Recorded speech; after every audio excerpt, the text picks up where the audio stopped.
rappelle que nous sommes en émission spéciale autour de l'éducation et de la jeunesse difficile. Après le documentaire de Nicolas Vadimov que vous venez de voir, place au débat avec cette question. Le bâton, est-ce la solution en matière d'éducation? Nous allons débattre avec vous sur les réseaux sociaux et avec nos invités que je vous présente tout de suite. Avec nous ce soir, le héros du film que vous venez de découvrir, Yvan Sorel, venu exprès de Marseille, et le réalisateur Nicolas Vadimov.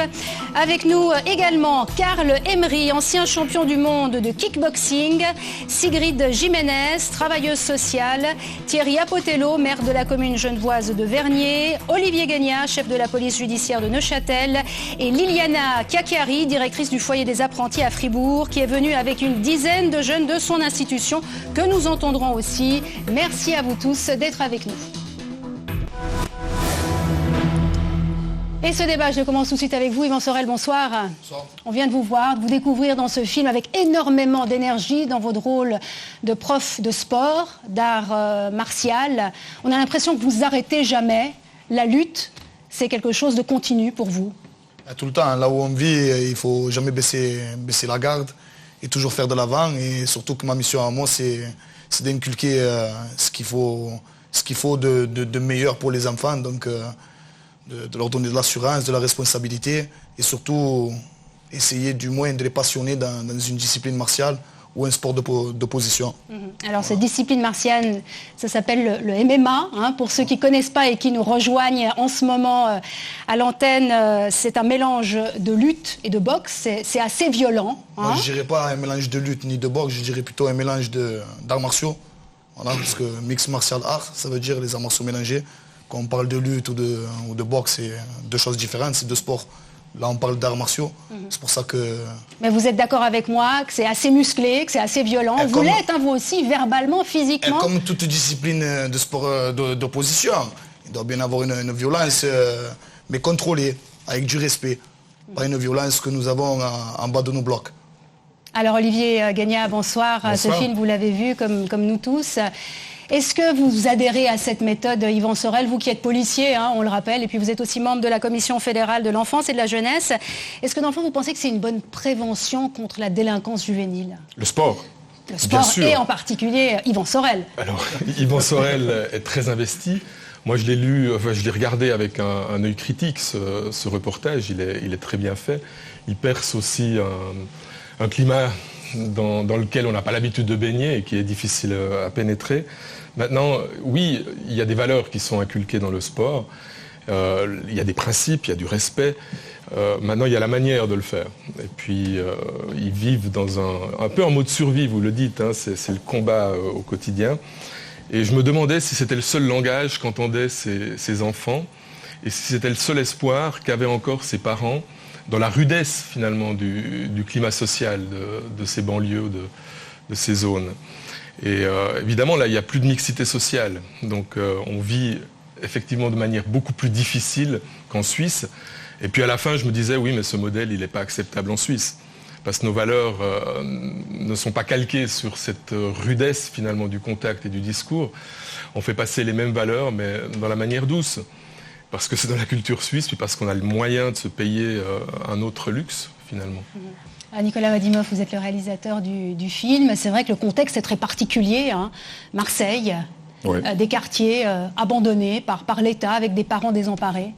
Oui, c'est un contexte effectivement tout à fait particulier. Je suis assez d'accord avec ce que M. Guénia vient de dire. Je crois qu'il ne serait pas question d'appliquer telle quelle cette pédagogie, telle que la pratique Yvan ici en Suisse. Mais il faut vraiment essayer, c'est ce qu'on a essayé de faire avec le film, hein, de se plonger dans ce contexte-là. C'est un contexte qui est, je disais délétère avant, mais c'est un mot gentil. C'est-à-dire il y a vraiment des zones qui ont été laissées pour compte, des zones dans lesquelles même la police ne pénètre plus, ou alors quand elle pénètre, c'est uniquement en force, dans lesquelles il n'y a plus de dialogue avec les forces de police, dans lesquelles il n'y a plus de dialogue avec l'État tout court. Même les pompiers ne pénètrent plus dans certains quartiers, même les ambulances.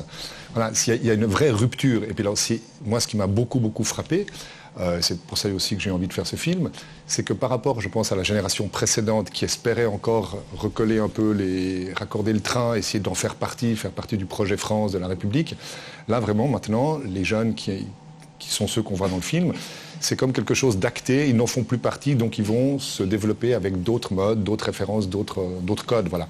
Et je pense que le travail que fait Yvan, loin de moi l'idée de dire que c'est la méthode, je prône pas ça, mais en tout cas je pense que c'est révélateur de ce climat-là, c'est-à-dire que c'est une espèce de... Et il y a des résultats, Yvan Sorel, il y a des résultats, hein, vous le disiez tout à l'heure, vous leur inculquez une passion qui les empêche peut-être d'aller vers d'autres passions plus dangereuses.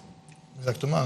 Après, nous on regarde beaucoup les bulletins scolaires parce que avant le sport, on a quand même le cursus scolaire parce que sans diplôme, déjà on n'a rien. Alors si maintenant on n'a pas de diplôme, alors là on sera vraiment les plus démunis de cette base société.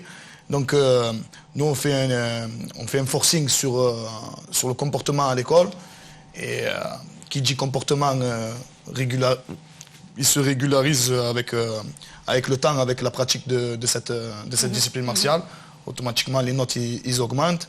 Et il y a un bien-être de l'enfant, ou même de l'ado ou de l'adulte, du jeune adulte. Parce que là, dernièrement, on a des élèves qui ont eu des diplômes d'État, des brevets professionnels de la jeunesse et de l'éducation populaire et sportive. C'est des baby Jeps, les anciens BE. Et comme vous voyez, des personnes qui sont issues des quartiers les plus chauds de Marseille, mais quand je vous dis les plus chauds, c'est les plus chauds, qui sont maghrébins. Il y a eu des morts il y a 2 semaines. Il y a des jeunes de 15 ans qui sont tombés sous des balles à cause des règlements de compte. 14 ans, avant-hier il y en a eu encore 2, ça ne s'arrête plus. Marseille c'est devenu Medellín à l'époque d'Escobar. Et ceux qui croient que Marseille c'est capitale de la culture ou Marseille capitale du sport européen, je ne sais pas d'où ils l'ont vu. C'est comme ça. Après moi là, je vous dis, petit à petit, l'oiseau fait son nid, on arrive à faire des personnes qui étaient démunies et délaissées, comme vous dites, par la société, à avoir des résultats, pour moi, phénoménal. Phénoménal. Là où la société et l'éducation nationale, ils ont échoué, un petit club non subventionné réussit. C'est qu'il faut avoir un peu plus de volonté et on arrivera. Alors on va voir qu'en Suisse aussi, il y a des expériences sportives. Thierry Apotello, bonsoir. Vous êtes maire de la commune de Vernier. Hein, c'est une commune genevoise, 5e ville de Suisse, me disiez-vous, de Suisse romande. Ouais. Il y a des quartiers difficiles, sensibles à le Lignon, les Avanchais. Est-ce que vous engageriez Yvan Sorel comme coach de vos jeunes? Ben oui, parce que même si aujourd'hui on voit bien que l'analogie n'est pas forcément, on ne peut pas arriver à mettre un Yvan Sorel dans chaque quartier, mais au fond ce que j'ai appris de ma pratique politique depuis 12 ans maintenant à la mairie, c'est 2 choses fondamentales. La première, c'est de dire que les jeunes sont une ressource et pas un problème. Et ça change le regard des travailleurs sociaux, des habitantes et des habitants, des associations, de s'imaginer qu'on peut parfois canaliser, c'est ce que fait Yvan lorsqu'il pratique du sport, ou d'autres avec Karl Emery par exemple, quand on travaille le sport aux libellules. Mais c'est aussi l'occasion de se dire, il y a des espoirs. Et notre rôle, nous, en tant que politique, c'est de faire en sorte qu'on donne l'espoir à un certain nombre d'adolescents. Et c'est ce que démontre le film. Puis ma deuxième conviction, c'est de penser toujours et encore que le service public doit être présent dans les quartiers populaires. Parce que l'exemple cité, il est clair. Aujourd'hui, on a un État à Marseille qui se retire, plus personne n'ose y aller. Et à Vernier, par exemple, on a fait exactement l'inverse. Nous y mettons du service public. Nous avons des médiateurs sociaux. Parce qu'on a encore les moyens, on a encore quelques moyens, malgré la grève des fonctionnaires. Bien sûr, parce que pourquoi ? Parce que c'est maintenant qu'on fait de la prévention pour des adolescents ou des enfants qui sont en devenir. Donc si on ne mise pas maintenant sur la prévention, on va retrouver des situations qui sont extrêmement explosives, qu'on n'arrive plus à gérer, et que seule la force de police pourrait, et encore, arriver à trouver du calme. Donc je suis persuadé que le service public, dans les quartiers populaires, a tout son sens. Alors Karl Emery, bonsoir. Vous êtes, j'ai envie de dire, un peu un Yvan Sorel made in Switzerland. Vous aussi, vous êtes un ancien champion d'art martial, et vous aussi, vous enseignez dans ces quartiers difficiles, ou en tout cas quartiers populaires. Le sport, qu'est-ce que ça amène à ces jeunes ? Je pense que il n'y a plus besoin de prouver que le sport et les activités d'ordre général, c'est un plus pour ces jeunes qui peuvent être désœuvrés. Maintenant, comparaison n'est pas raison. Je ne pense pas qu'on puisse comparer Marseille avec les libellules ou le Lignon. Mais c'est clair que tant que vous donnez une activité, puis encore une fois, le mot que j'ai bien aimé, c'est de l'espoir à des jeunes, un horizon, ça ne peut être que bénéfique. Alors avec nous aussi Sigrid Jiménez, bonsoir, vous êtes travailleuse sociale hors mur. Vous, ces jeunes en rupture, vous les accueillez pas dans un bureau, mais dans la rue. Alors concrètement, comment vous faites ? Donc on travaille avec les jeunes, effectivement, donc c'est avec de l'espoir, effectivement. Dans la rue, on les accompagne, on favorise le lien social. On ouvre aussi des salles de sport, mais c'est vrai que je ne peux pas travailler avec eux dans le respect de la crainte, parce qu'ils ne vont pas me craindre, moi. Donc ça va être d'autres outils qu'on va utiliser. Lesquels alors ? S'il n'y a pas la menace ni la crainte, c'est lesquels ? C'est les moyens qu'on utilise, c'est-à-dire on sert de relais, on les accompagne dans tous leurs besoins. Ils ont des projets, donc dans les projets comme dans les problèmes de désendettement, de formation, de désaffiliation, quels qu'ils soient, en fait, les 15 à 25 ans, on va vers eux dans la rue, là où ils sont, pour leur redonner confiance. Une fois qu'on apprend à les connaître, effectivement, leur redonner confiance et puis les accompagner. Mais c'est vrai que ce n'est pas du tout la même problématique parce qu'on fait de la prévention pour tous. Donc je ne demande pas ni la carte d'identité ni le problème qu'ils ont pour aller vers eux. Et puis petit à petit, on travaille avec du collectif et puis avec les individus qui les composent dans une mixité sociale. Donc on favorise ça aussi, les rencontres. Et je pense que c'est peut-être une des différences effectivement avec ce qu'on voit dans le film, où on a quand même l'impression qu'il y a quand même un ghetto, qu'ils sont isolés, vous l'avez dit plusieurs fois, moi je me sens seule, alors que là je travaille avec des partenaires, des structures qui existent, et c'est important de le souligner. Yvan Sorel, si vous enseignez en Suisse, dans des quartiers moins défavorisés, peut-être que vous enseigneriez un autre sport, peut-être que ça serait la danse classique. Non. Je suis un caméléon, mais pas à ce point déjà, parce que je n'ai pas cette maîtrise de faire de la danse classique. Mais par contre, ma pédagogie, elle s'adapterait par rapport au public et l'environnement auquel je suis. Si maintenant, en Suisse, dans un quartier un peu populaire, comme vous dites, mais qu'il y a une facilité de transmettre des valeurs, c'est sûr que le retour du bâton en Suisse ne se fera jamais. Mais on s'adapte en tant que pédagogue et en tant qu'éducateur au public qu'on a en face. Et n'importe quel éducateur ou animateur vous diront cela. Après, c'est vrai que ma pédagogie elle est très dictaturale, elle est rude, mais ça vient aussi des arts martiaux et ça vient de l'environnement auquel où on vit. Nous, les enfants de 13 ans, ils parlent que de kalash, ils parlent que de shit, d'agression. C'est devenu lourd, quoi. C'est des SDF. Sex, drogue, fight. Hein. C'est que ça. Et c'est vraiment ça. Alors le retour du bâton, Olivier Guénia, est-ce que ce n'est pas une mode peut-être en Suisse aussi pour contrer un peu les valeurs de 68 où on était peut-être un peu plus permissif? Est-ce qu'on n'en est pas revenu dans le fond? Ah si, on en est revenu. Je pense qu'on a... Alors c'est un peu ambivalent parce que ces mouvements dès 68 ont fait qu'on a éradiqué la violence, on essaye de l'éradiquer. Et on vit dans une société de moins en moins violente. Elle est plus acceptable à l'école. Donc la violence institutionnelle, elle est plus acceptable à la police. Elle devient de moins en moins acceptable, puisqu'on a changé notre code pénal, dans la famille, puisque maintenant la police peut entrer dans la famille dès qu'il y a un cas soupçonné de violence. En même temps, on sait que cette action dans la famille est hyper importante, parce que le modèle familial va énormément influencer l'enfant sur le fait qu'il va reproduire de la violence. Et aujourd'hui, des enfants qui ne sont pas violentés, mais qui assistent à des violences, on les prend en charge. Donc on a fait des efforts énormes et on obtient des résultats. Et on voit une violence qui diminue dans notre société. Mais par contre, on a un discours qui tolère moins de violence. Donc on est plus explosif dès qu'il apparaît des prémices de quelque chose qu'on juge de plus en plus inacceptable. Donc votre enseignement ici, il ne serait pas accepté de manière directe, parce que notre échelle de valeur n'est pas calée sur ces notions de mon fils, soit il va chez Sorel, soit il va chez un leader religieux, soit il va dans un gang qui vend du hashish, en sachant les morts qu'il y a autour. Nous, on n'est pas du tout dans cette situation-là. Thierry Apotello, vous me disiez en préparant cette émission, l'autorité ne se construit pas sur la violence.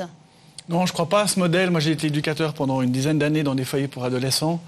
Et on a très bien vu dans l'équipe éducative celles et ceux qui voulaient se mettre en avant par la violence, même verbale ou l'agressivité. Ils n'ont pas d'autorité. Et moi, j'utilisais mon autorité d'une autre façon.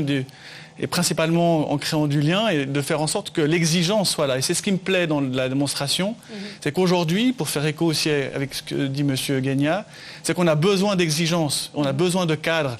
Ces adolescents, nos adolescents ont besoin de cadres. Alors c'est l'exemple extrême que montre le film, mais au fond dans la vie quotidienne, ce que font les travailleurs sociaux hors mur, ce que font les maisons de quartier et les patrons, c'est de mettre du cadre à des adolescents qui peuvent être particulièrement inquiets, angoissés, désorientés, et ils ont besoin de trouver des adultes. Et moi ce qui me frappe dans notre société aujourd'hui, c'est que ces adultes, on ne les voit plus, on ne les sent plus.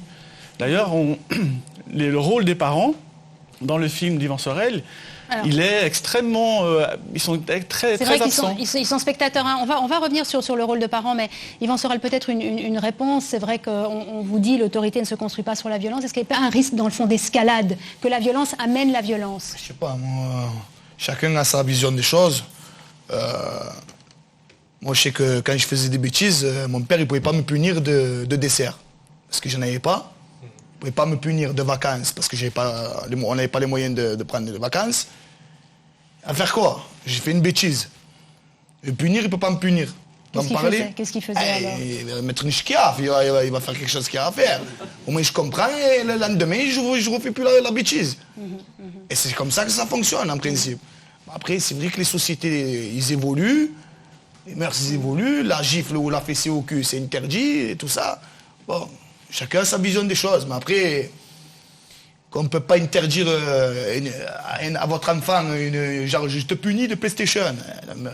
J'aimerais me donner à mon enfant une PlayStation, mais si je n'ai pas les moyens de la payer, alors je ne le punis pas. Alors il va faire encore des conneries. Moi, ma vision, ça a été toujours un peu cette petite violence, mais une violence contrôlée. Je n'ai pas dit de le bomber, d'ouvrir le crâne en deux. Vous aussi, vous avez failli... Vous avez aussi failli... La violence, le mot violent, vous regardez sur le dictionnaire. C'est vrai qu'il est large. Yvan Sorel, vous aussi, vous avez failli mal tourner. Oui. Qu'est-ce qui vous a sauvé, j'ai envie de vous dire? Plusieurs trucs. La SCIAF, la SCIAF du daron, ça c'est la base. La BAF. La SCIAF, c'est... Voilà. Hein. Et le sport, la passion, surtout d'avoir un professeur, moi je l'appelle mon maître, parce que dans les arts martiaux, c'est comme ça, qui m'a donné envie de me surpasser, et surtout d'exister dans cette société où on n'avait plus la possibilité d'exister, quoi. Moi, la première fois que j'ai gagné mon championnat de Provence en Kung Fu, c'était à l'époque. Gros article sur le journal, mon père il ouvre comme ça. Wow. Yvan Sorel, champion de Provence, et c'est tout un quartier qui est derrière toi après. Sélectionné au championnat de France, oh, encore un article. La télé, machin, et tu existes. Tu n'as plus la peine d'aller vendre ton truc en bas du quartier, ou d'aller mettre des roustes, ou d'aller faire un braquage et d'avoir ton nom dans la une des journaux, mais pas dans la une du sport, pas dans la une de la culture, dans la une de la... Vous voyez ce que je veux dire, dans la délinquance. C'est un peu fin. Donc j'ai eu cette chance d'avoir un père qui était derrière moi, d'avoir une passion, et surtout d'avoir une envie de sortir de cette société qui nous retire comme si c'était un aimant et nous on était une ferraille. De vous avoir donné une place dans la société, c'est important ce que vous dites. J'aimerais bien aussi entendre Diana Kakari. Bonsoir. Bonsoir. Madame, vous êtes directrice du foyer des apprentis à Fribourg. D'ailleurs, vous êtes venue avec certains de vos jeunes. Merci à vous tous d'être là. Vos résidents, dans le fond, quel parcours ils ont, on a envie de vous demander. Les jeunes du foyer des apprentis ont des parcours très divers. Hein. Il y a des jeunes qui ont commis des délits importants et qui se retrouvent chez nous et qui purgent une peine quelque part chez nous. C'est une maison ouverte, c'est important de le dire, c'est une institution ouverte. Donc ils ont la possibilité de se racheter quelque part en mettant en place un projet social, un projet professionnel. On a trouvé précisément cette place dans la société dont parlait Yvan Sorel. Alors justement, M. Sorel a dit quelque chose d'intéressant maintenant, dans le sens qu'il dit qu'ils ont besoin d'exister. Effectivement, moi c'est ce que je vois avec les jeunes depuis des années, c'est que ceux qui arrivent chez nous, ils ont l'impression de ne pas exister. Et on essaye de leur donner justement un certain sens à leur vie. Ils sont jeunes, hein, ils ont entre 15 et 22 ans, ils ont des parcours divers, c'est pas tous des délinquants si j'ose dire, ils ont d'autres problématiques. C'est des jeunes qui ont envie de vivre, qui ont envie d'avancer. Nous essayons de mettre le sport en avant, effectivement, depuis 2 ans, et en plus de ça, de leur donner la possibilité de mettre en place un projet professionnel pour qu'ils puissent être révalorisés dans cette société. C'est pas toujours évident. mais la plupart d'entre eux font vraiment de leur mieux pour y arriver. On a un cadre, on essaye de mettre un cadre très clair. La violence, telle qu'on l'a vu dans le film, ne pourrait pas exister chez nous, dans notre cadre institutionnel. Par contre, c'est vrai qu'un cadre cohérent, avec un personnel qui a un comportement authentique, comme le fait M. Sorel dans son film, parce qu'il est authentique, hein, il est comme il est. Je pense que vous êtes toujours comme ça, ailleurs, dans le film. Les éducateurs qui sont comme ça ont beaucoup de possibilités d'aider les jeunes à avancer, justement. Ils le reconnaissent, ils reconnaissent ces personnes-là, ils les écoutent et ils vont de l'avant. Alors ces jeunes, on va les entendre parce qu'on est venu vous voir à Fribourg. On vous a montré le film d'Yvan Sorel. Alors je propose de découvrir ce qu'ils pensent de ce film, du documentaire et d'Yvan Sorel en images. C'est un reportage qui est signé Ehud Goren et Jean-Marc Hélène.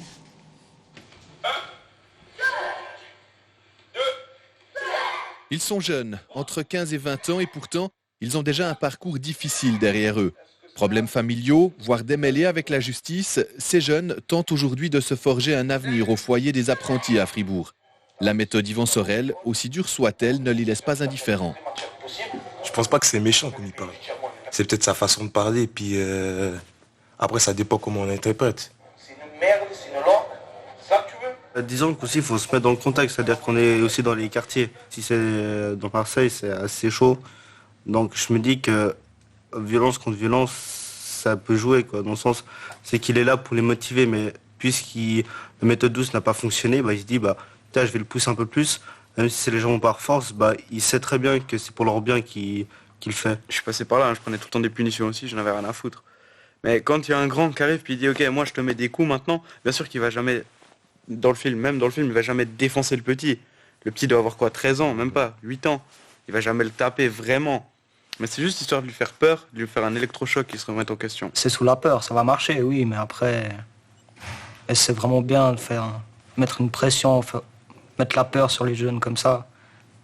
Si on leur apprend les choses comme ça va être soit des révoltés de la vie, soit ils auront appris comme ça, et puis pour eux, ça sera normal de taper n'importe qui.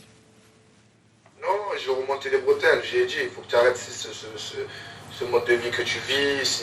C'est clair que ça t'endurcit, mais c'est pas... Je sais pas, moi, on a toujours essayé avec les sanctions, de toujours me mettre un cadre avec les sanctions, et ça n'a jamais fonctionné, il faut que ça vienne de soi-même. Chaque jour, ces jeunes sont confrontés à des éducateurs. Alors sont-ils réceptifs à un discours musclé, façon Yvan Sorel? Quand on me le dit avec agressivité, moi j'ai plus envie de faire le contraire de ce qu'il me dit que de le faire vraiment, quoi. Moi je partirai puis je reviens plus, quoi. Ça vous ferait peur, un gars comme Yvan Sorel qui vient vous parler? Non, pas du tout. Il viendrait me dire ce qu'il a à dire, moi je viendrais dire ce qu'il a à dire. Si on a des différends à régler, on va les régler. Et c'est comme ça. Vous allez les régler comment? Comme lui il voudra. C'est lui, il met le premier coup, je mettrai le deuxième. Il veut parler, on parlera. Par exemple, s'il me dit ouais, va à l'école, sinon je te tape comme ça, moi je vais plus vouloir aller à l'école que s'il y en a un, il me dit ouais, va à l'école, s'il te plaît, nanana. Ils sont durs, mais ils sont gentils aussi. Enfin, je sais pas comment expliquer. Dans le fond, tu sais que c'est un bon, qui t'aime bien et tout, mais qu'après, s'il te fait ça, c'est pour toi. Vous, si on vous parle gentiment? Non, ça marche pas. Il faut vous parler comment pour que ça marche? Faut que ça vienne de moi-même. Ouais, qui marche.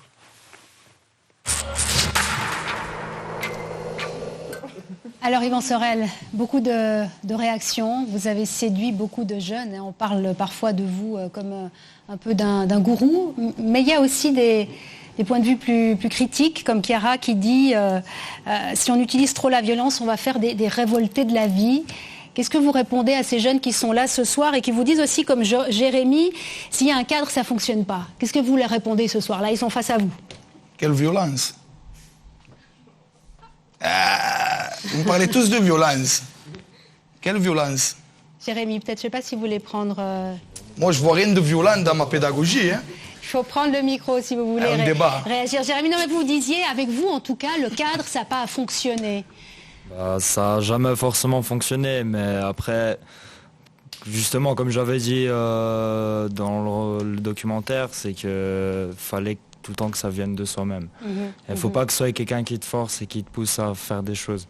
Parce qu'en faisant ça, moi, ça va plus me déstabiliser, me donner envie de me révolter que tout simplement en le faisant par soi-même, parce qu'on se dit maintenant, il est temps de changer. Pierrot, vous, ce que vous dites dans le documentaire, si vous prenez votre micro, c'est que dans le fond, il est dur, mais dans le fond, on voit aussi qu'il aime ses enfants, qu'il aime ses adolescents. J'imagine que ça pourrait vous aider à trouver une place dans la société, ce cadre. Ouais. Je sais pas trop quoi répondre. C'est vrai qu'il y a l'importance de trouver une place dans la société, Olivier Guénia. C'est très important le travail de ces institutions. Ah oui, il est primordial. Travailleurs sociaux hors mur, et puis évidemment le vôtre aussi, M. Sorel.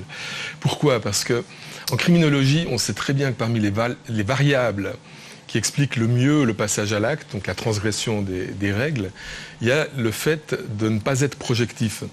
Un jeune qui ne voit pas plus loin que la visière de sa casquette, donc qui n'a pas confiance, parce que le mot confiance est fort, le mot espoir aussi est très fort. Ce sont deux valeurs qui sont essentielles pour devenir projectif. J'ai un but dans la vie, qui soit sportif.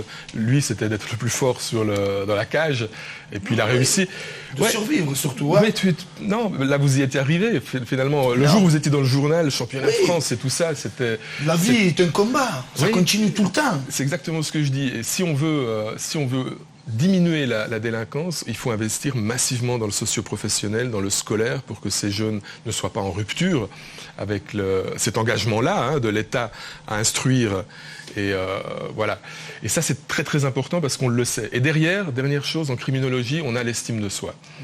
L'estime de soi est la plus grande des variables intérieures qu'il faut stimuler chez les jeunes, parce qu'au moment où ils ressentent de l'estime de soi, alors dans le sport, c'est patent, mais ça peut être aussi en tombant amoureux de la petite Sophie, ça peut être en faisant du rap, ça peut être en musique, aux échecs, même aux mathématiques, pourquoi pas.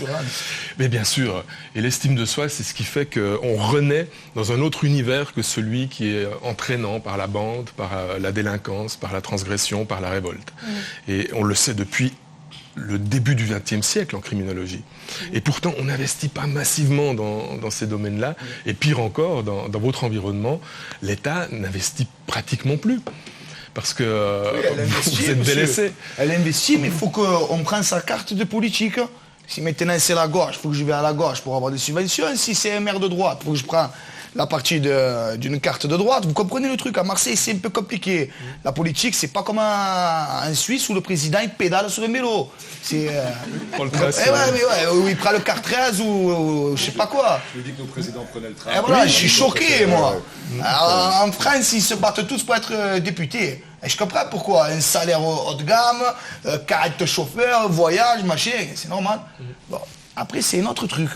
Mais voilà ce que j'allais dire sur la politique, quoi. Voilà. Pas d'aide ou pas, là. Nicolas Vadimov. J'aimerais revenir sur quelque chose qui a été évoqué. On a parlé d'estime de soi et de se sentir exister. Moi, je crois qu'il y a une question aussi de reconnaissance. C'est, je veux dire un peu la même chose, mais on est dans une société qui de plus en plus met en avant les réussites personnelles. Je veux dire, on est à l'époque du selfies, on est à l'époque où on se met en avant, on est à l'époque où les téléréalités font de gens qui ont des compétences souvent assez relatives des stars. Je veux dire, tous ces jeunes-là regardent ça. Tous ces jeunes-là sont dans un environnement où les meilleurs, c'est ceux qui ont les plus grosses voitures, qui ont les plus belles filles, etc.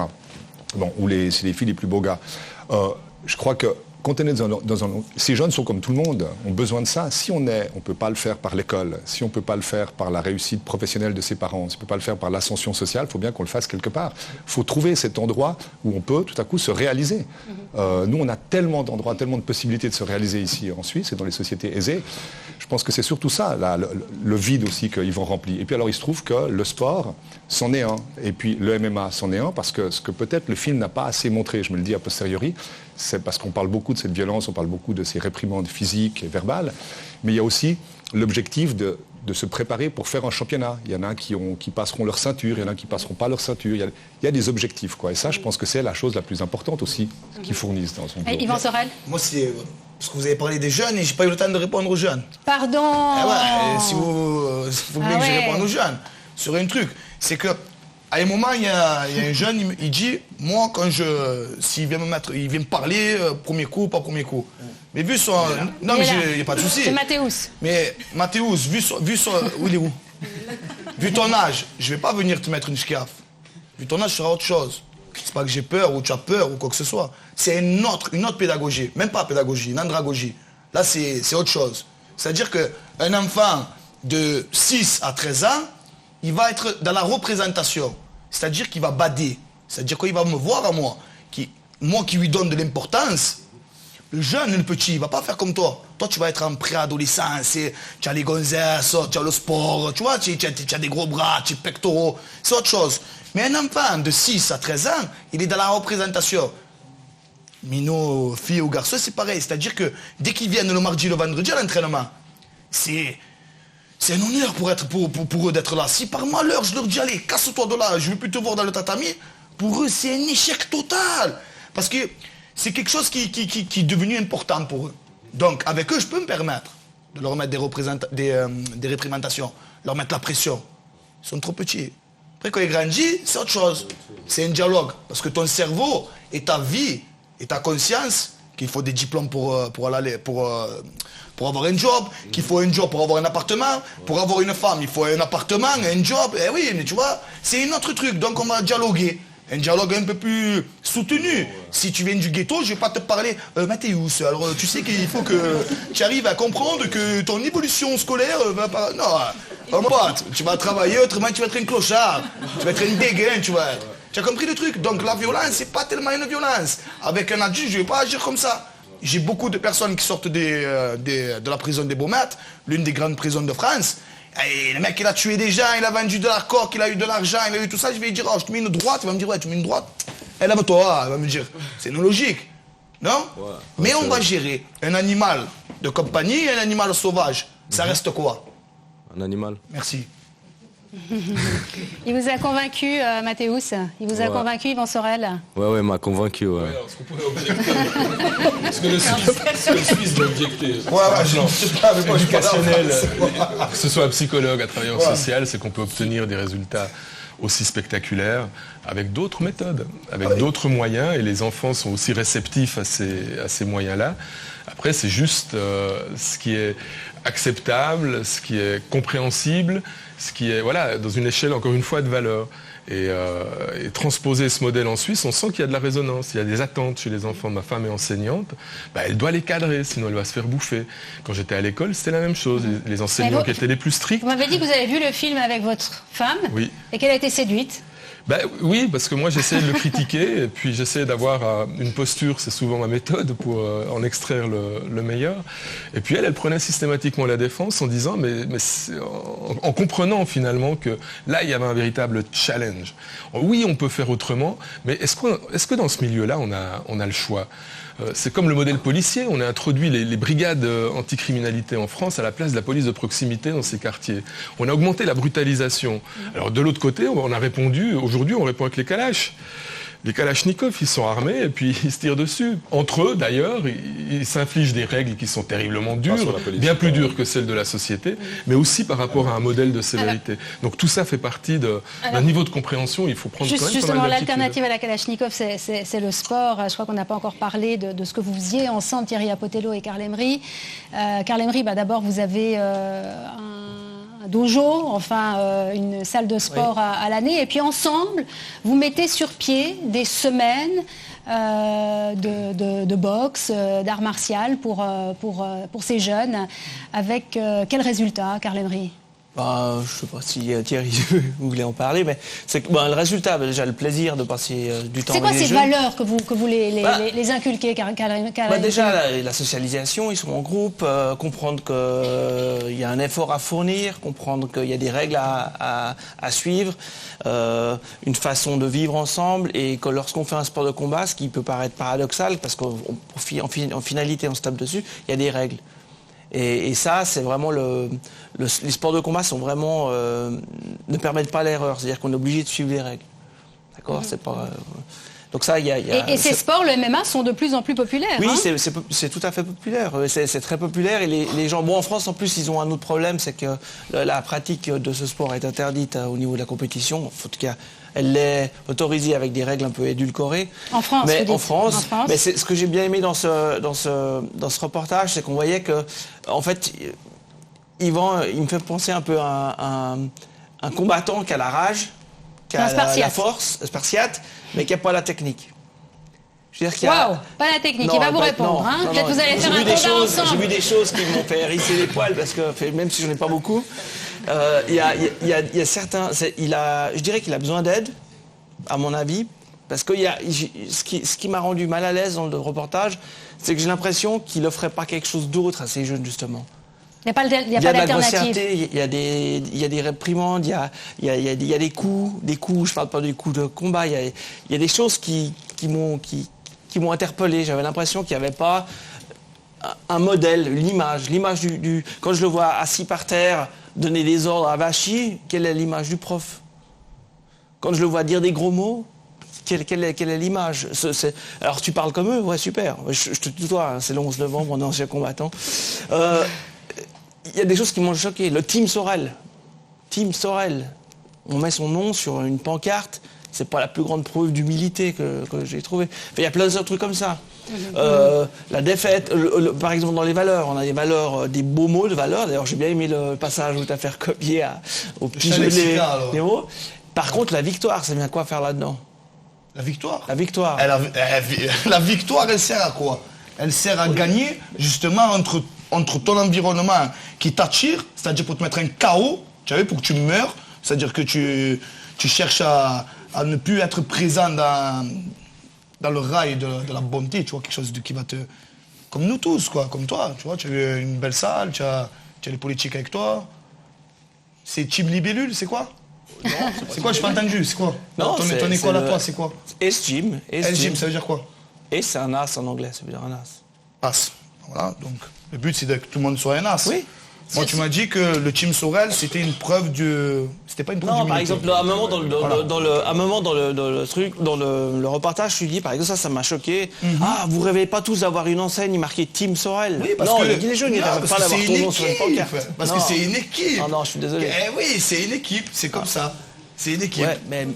Bon. Combien de clubs à Marseille s'appellent Team Intel? Sur l'exemplarité du prof, c'est ce que vous disait Karl Emery sur l'exemplarité du prof. Est-ce qu'il faut être exemplaire quand on est prof?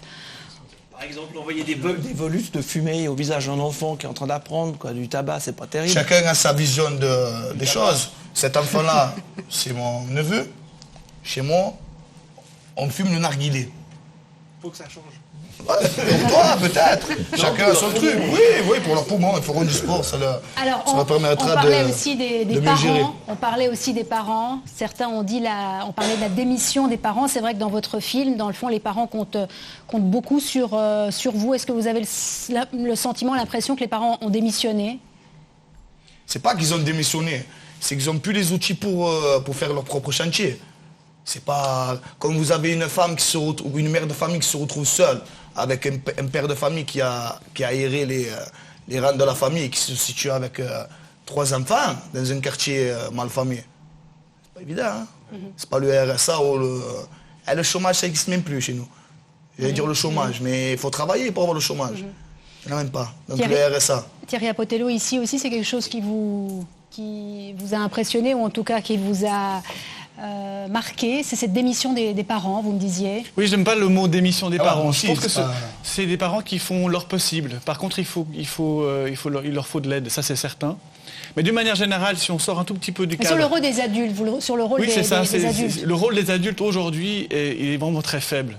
Je sors du Lignon, je vois une bande de garçons de 10 ans en train de se battre.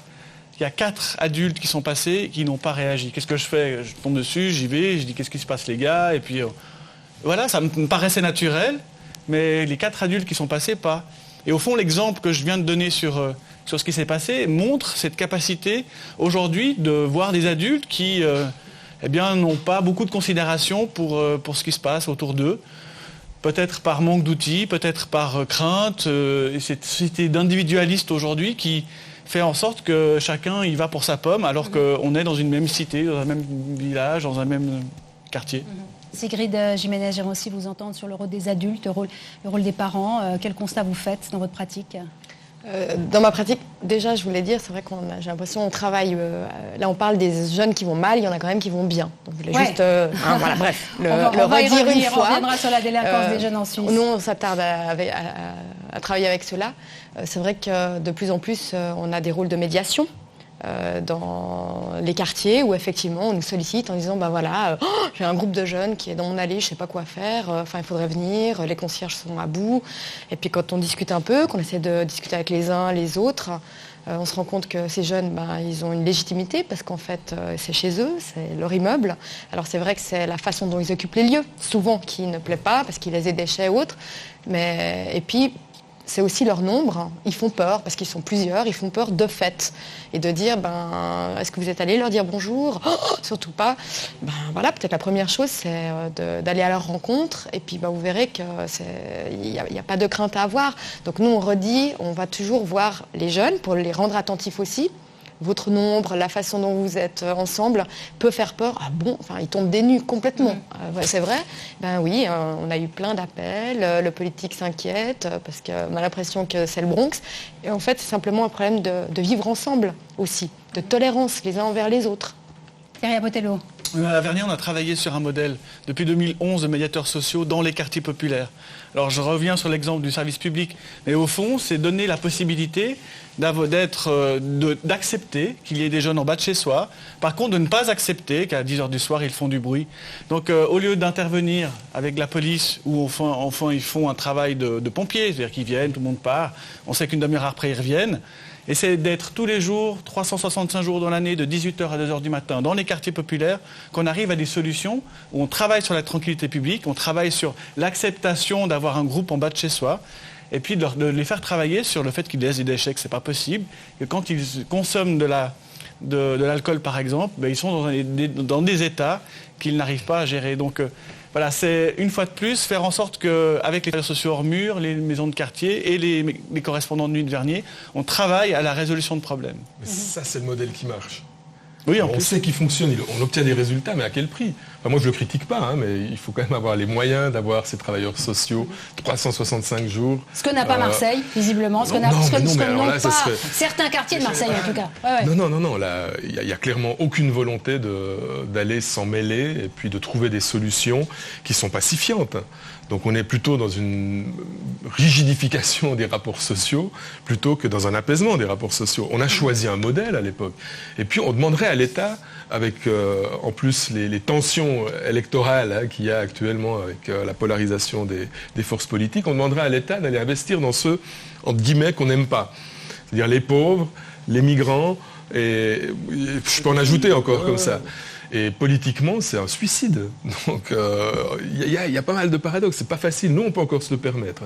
Et on le fait avec la police de proximité. On essaie de résister à ces brigades anticriminalité. C'est d'autant plus important pour que ce qui arrive à Marseille n'arrive jamais ici. Oui, de le prendre comme pas exemple. Oui, ça ne devrait pas être négociable, cet investissement de l'État et du service public dans les quartiers difficiles. Ça devrait être une évidence absolue à tout jamais. Ça sera peut-être les finances qui auront raison. Encore deux crises économiques. Puis je ne sais pas si on discute encore comme ça. C'est l'enseignement en tout cas. C'est un des enseignements en tout cas qu'on devrait retenir de votre film, Nicolas Vadimov. C'est ça c'est une priorité. S'il y en a, c'en est une en tout cas. Alors, Liliana Kakari, préserver le vivre ensemble. J'aimerais aussi vous entendre sur le rôle des parents, de ces adultes qui peut-être parfois sont désemparés, savent plus quoi faire avec leurs adolescents, leurs jeunes adultes. Quel regard vous portez là-dessus? Alors c'est clair que quand les jeunes arrivent chez nous, les résidents, on a des parents perdus. Ils ne savent plus comment faire avec eux, ils ne savent plus quels moyens utiliser. Et nous, dans notre institution, on met en place un système de coaching parental, justement pour les aider à avancer avec eux. Malheureusement, je dois dire, notre expérience, parce qu'on a commencé avec cela l'année dernière, et on a convoqué 5 fois les parents, tous les parents, et on a eu un taux de présence de 5%. Donc, à un moment donné, on continue, on avance, mais ce sont des parents aussi qu'au bout d'un moment ne comprennent plus comment il faut faire et démissionnent en quelque sorte de leur rôle et attendent que les travailleurs sociaux, les institutions fassent le travail. Nous demandons tout le temps aux parents d'être là, ils sont présents. mais ils ne savent plus comment faire, ils ne savent pas quoi faire. Et même si on leur donne les moyens, ils ne prennent pas non plus. Alors, il y a tout un travail à mettre en place avec les familles depuis bien avant, je pense. Il y a de la prévention, une certaine prévention à mettre en place déjà quand le jeune est signalé au SOJ ou à d'autres structures.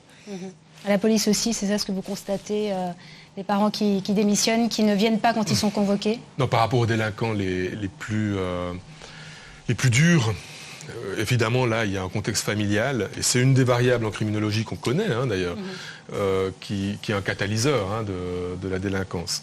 S'ils abandonnent, effectivement, alors ils s'en remettent à l'État ou ils s'en remettent à la rue.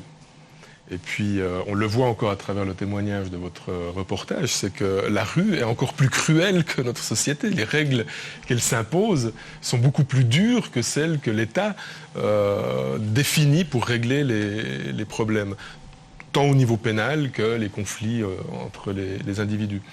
Et bien sûr qu'on le constate. Et là encore, il faudrait investir dans ces familles. Oui, mais c'est les plus pauvres, c'est des familles souvent qui ont des problèmes d'addiction, c'est des familles qui ont perdu le travail, c'est des familles aussi où il y a eu de la délinquance, c'est des familles où il y a de la violence. Et je m'excuse de dire comme ça, mais c'est pas sexy sur un plan politique. Et c'est difficile de persuader, et je le fais, moi je m'engage là dans cette voie-là. On préfère dire non, il n'y a qu'à actionner le levier de la sécurité, on met le couvre-feu, on met des policiers, et puis on va résoudre le problème. Et ça marche pas. C'est leur trésor. C'est leur trésor aux politiques qu'un quartier il tourne pas rond.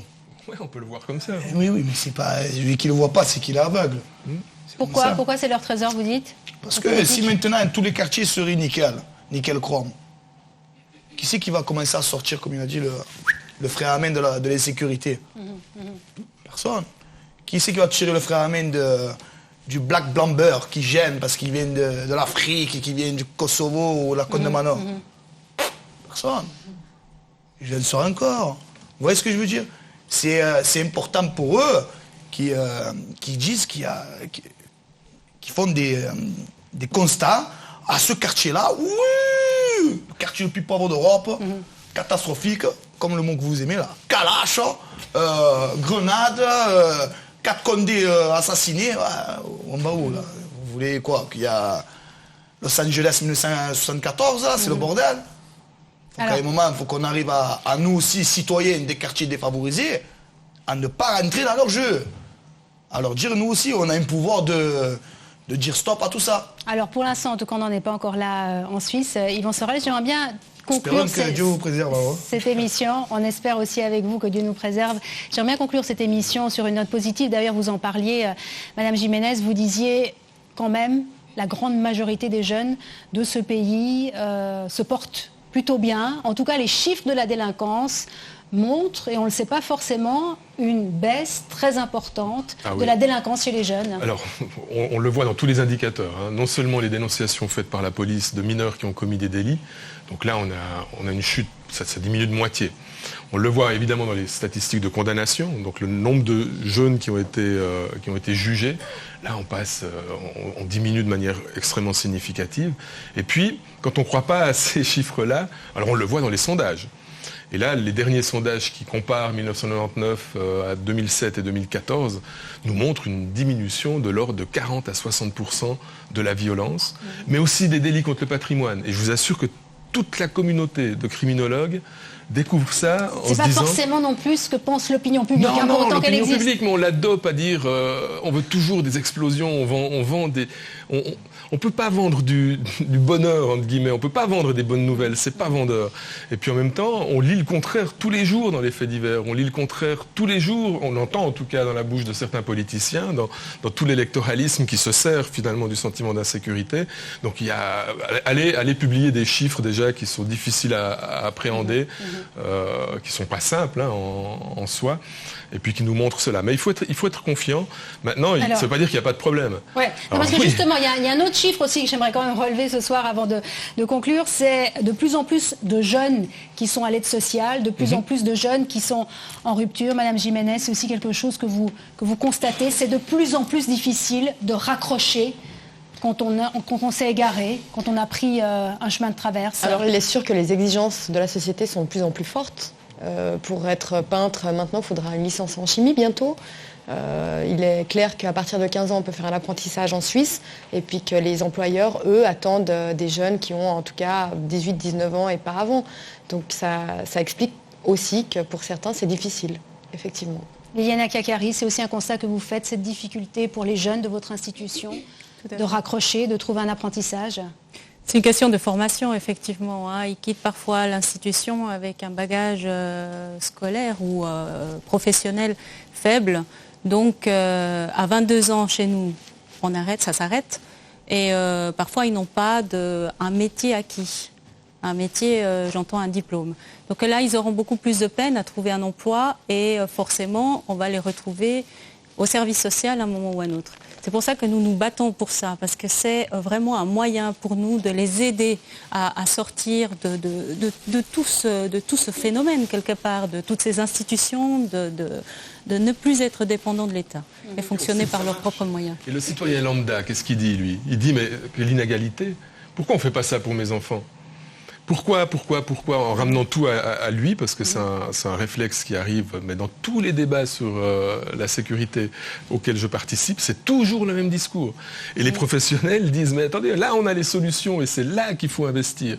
Mais même massivement, il ne faut pas se poser de questions. C'est un manque de moyens? C'est un manque de moyens? Non, ce n'est pas un manque de moyens, c'est que politiquement, on n'en prend pas forcément la mesure. Et puis parce que sur un plan politique, c'est pas, encore une fois, c'est pas très sexy.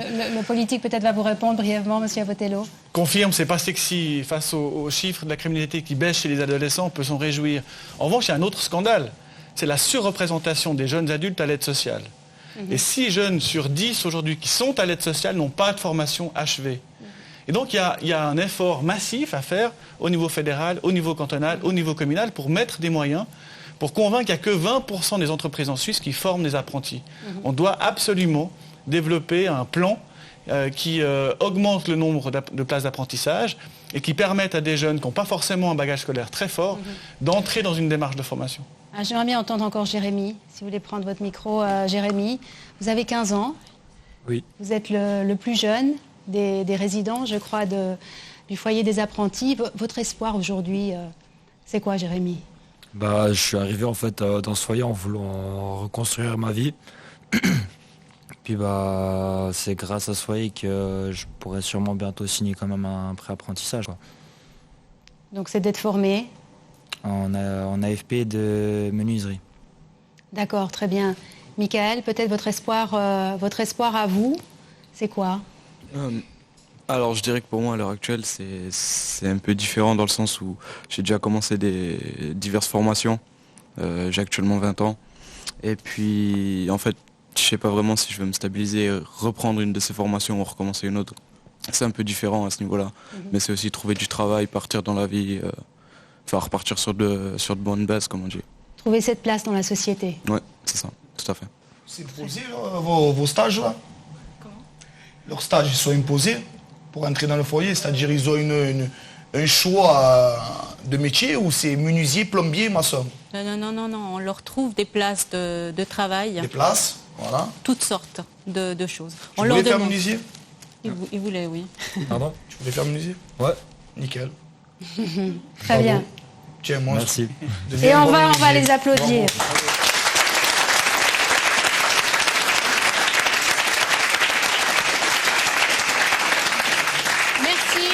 Merci à vous tous, en tout cas, d'avoir participé à cette émission. Merci en particulier à tous les jeunes qui étaient avec nous ce soir. On vous souhaite bonne chance pour la suite. On espère que vous trouverez votre place aussi dans la société. Merci à vous d'avoir participé à ce débat. La semaine prochaine, nouveau débat d'actualité à Infrarouge.